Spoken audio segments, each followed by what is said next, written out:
How to not void your car warranty when getting a dash camera installed. Today's question comes in from Robert in Wagga Wagga, Australia. I wrote to Volvo and asked them their point of view in respect to fitting a dash cam in my vehicle, and the note I got back in return is quite startling.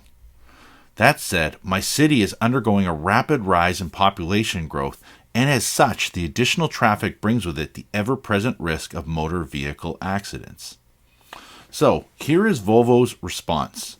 Volvo Car Australia cannot make suggestions on the use of a dash cam, as any external devices such as a camera may interfere with the IntelliSafe Assist system or cause the battery to be drained on the vehicle. This is the reason for a genuine camera option not being made available for our vehicles. Having one installed would be at the owner's risk. So, I have lots of customers concerned about this exact response from the car dealer. However, with everything going on, all these cities growing across the world, people are concerned about car accidents and being blamed for things that they weren't at fault for. So, first things first, let's get into this. Getting a dash camera installed will not void the warranty on your car. However, a few notes. If I was to wire something wrong, I would be liable for this. They would void the warranty on the part I wired wrong. For instance, I always like to use the whole, if I was to install aftermarket headlights, and in turn I blew up your headlight switch, you go to the dealer because the headlights aren't working, and you end up finding out that it's these aftermarket headlights that I installed. Well, the switch's warranty would be void. After all, I blew it up, right? So what would end up happening is the car dealer would give you a bill. They would have to actually show you proof of how it was wired wrong.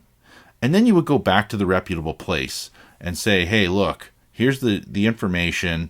There's something wrong with your wiring. And because of that, the headlight switch blew.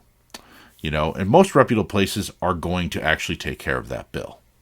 Now, at the end of the day, what's going to end up happening is you now have full warranty again on your vehicle. You only lost the warranty on the headlight switch. Your whole vehicle warranty didn't all of a sudden have no warranty just because this headlight switch blew.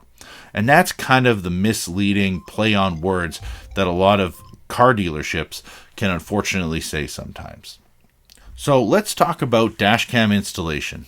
If you're worried about your collision avoidance system, lane departure warning camera system in your vehicle, you should get a professional installation technician to install the dash camera so you don't have those challenges. 2, hire a technician that is fully insured, has business insurance, is a reputable company. Do not hire someone on Kijiji, Craigslist, Facebook Marketplace just to save a few bucks. Most people, their vehicle is the second biggest investment next to their house. Getting it done right the first time is important, especially because typically you depend on that vehicle to get you to and from work so you can pay all your bills. So if you get someone who kind of takes some shortcuts and you end up having electrical problems, first things first, they did it for cash, and if you end up having any problems down the road, it's all going to be on you.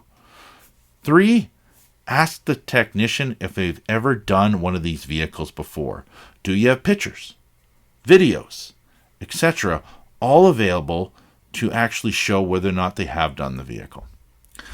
Now to address low battery protection. The long form video on Will My Car Battery Die from Dash Cam, please follow the link up here if you want to watch the full video. However, your vehicle is always drawing power. Okay? For the car dealer to make it seem like there's no current draw would be misleading. Just look at my car key here. I would not be able to get in if something was not turned on and waiting to receive the signal from the key. Okay? 2, if you are going to put a dash camera in, make sure to get the hardwire cable or a dash camera that has a low battery setting capability of 12 volts or higher. Many dash cam companies have low battery protection defaults set for 11.4 or 11.6 volt, which is far too low for newer vehicles nowadays. So make sure you have that. And typically if you set it 12 volts or higher, typically you should be fine, right? So to answer your question, no, it will not void your warranty. And 2, if you get proper things set up, where you have it set for like 12 volts or higher, typically you should be fine in terms of having your vehicle not dying from the dash camera. Anyways, I really hope that you're liking these new Q&As that we've been doing. If you do have any questions that you would like us to answer, feel free to put them down below, and maybe it'll actually inspire us to make another video here to try and address a lot of the common questions that we get asked all the time on YouTube and by our customers every single day. This one just by chance ended up being from Australia, but hey, we get that same similar question every single day here in Greater Vancouver, Canada. Anyways, don't forget to like and subscribe. Thanks everybody for the support. We're almost at 1,000 subscribers. Cheers.